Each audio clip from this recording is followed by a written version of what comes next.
everybody, what is up? It's HobonuggetStudios here. I'm going to adjust the gain on the mic a bit.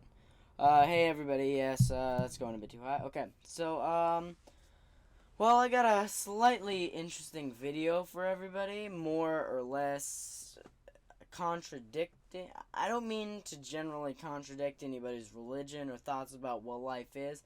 I'm just giving here a general idea as not even an idea. It's not even what I think. I generally don't believe in this, but I just thought kind of how life works. I mean, if you think about it like this could be how life generally works, how life plays out. Well, anyway, it's a theory, a very interesting theory, and I got some nice Black Ops 2 gameplay straight from my Xbox because I got a game capture which today broke and then fixed itself. I don't fucking know. That's just technology. Women, they all hate me. So, anyway. Okay, I'm just checking. So, what we got here is, imagine life like you start in a room, okay? A room. So in this room, there are doors. And each decision you make, you go through another door. So each time you go through a door is like a decision. So imagine there is a box with a door on one side, a door on one side, and the door you just came from to get in there, to get into that box, the box room. Now, each time you make a decision, sometimes the door will lock and you can't go back on the decision. Sometimes the door will still be open and you can go back on the decision. But that's not exactly how it works. The door is always locked. No matter what, you've made the decision at that point. It has caused some chain reaction to happen. Even if you say something like, oh, I want money, wait, never mind, I don't want money, you've still originally said you wanted money, so you took a choice and went through another door to a whole nother room, but instead of going back, you went through a door where you said you wanted the money, but you went back on it, which basically means you go through another door to another decision. Now, necessarily, no doors will ever lead to the same place.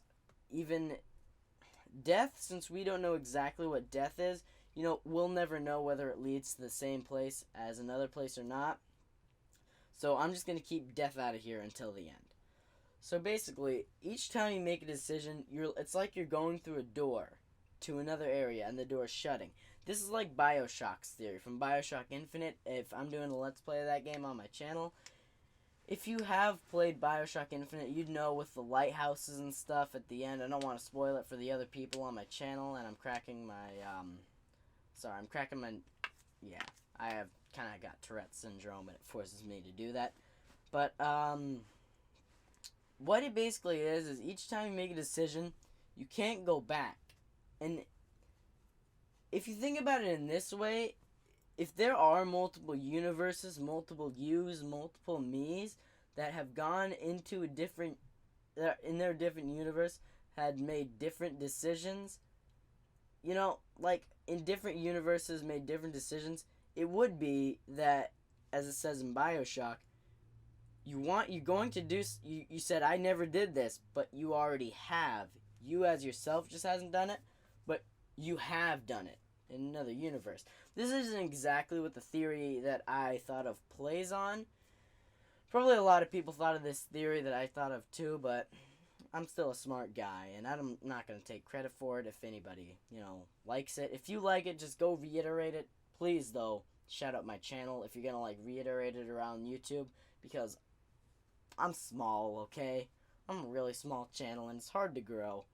I mean, I like all the subs I have now for, sticking with me as a small channel, but please, just, if you're gonna talk about this on your channel and you're a bigger YouTuber, or even if you're a smaller YouTuber, give me credit, and I'd love to, give you credit. I'm turning my microphone up.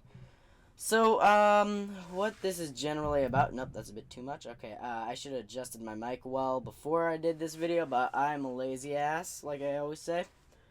So, what it generally is with life, say, here's a door. Here's a box. You're in a room where you have the choice to ask out a pretty girl.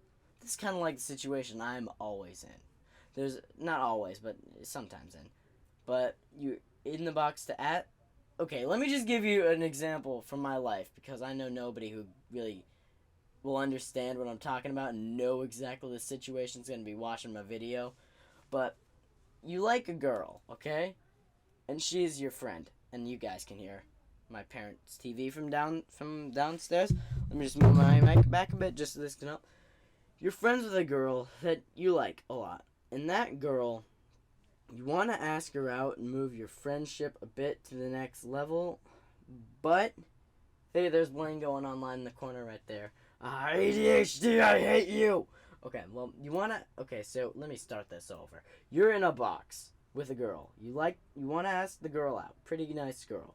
She's your friend. But if you ask her out, she may say no to you, and then then where are you left? You're left with your friendship being awkward or your friendship being over. If you don't ask her out, you keep the friendship, but you may never go to the next level. And even the smallest things can make a difference. Maybe not asking her out could start World War fucking 3, because the world just has whatever this is, God, maybe the universe, whatever it is, it just loves to be a troll like that. Like, you didn't ask a girl out. Well, here's World War 3 for you, a little troll face. Yeah, yeah. But who knows? That World War 3 may lead to world peace in the end. So, the thing will be, you'll never know, so you won't have to worry about it. Which leads me to the next point I'm going to make. The next point I'm going to make is, you will never know what happens if you don't make another decision.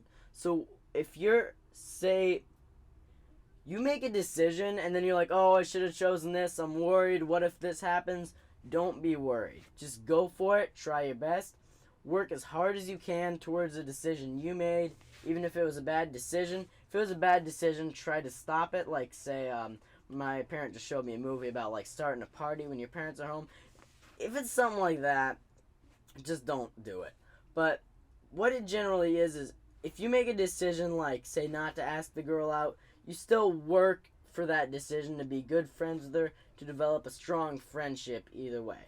But what I'm generally getting at here is life is like rooms with a bunch of doors in them. There's a door, like, say you ask a girl out, leads to another door. Then you go to marry that girl, leads to another door. Get buried with that girl, leads to another door.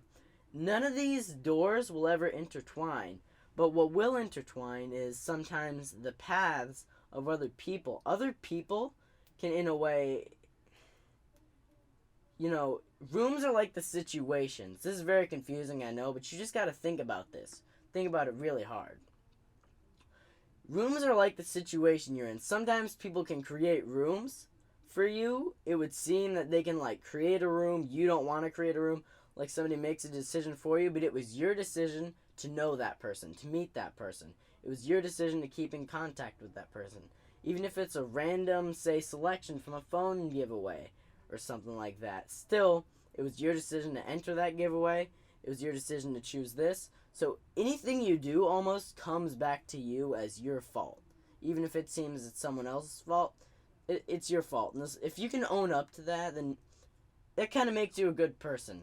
And really,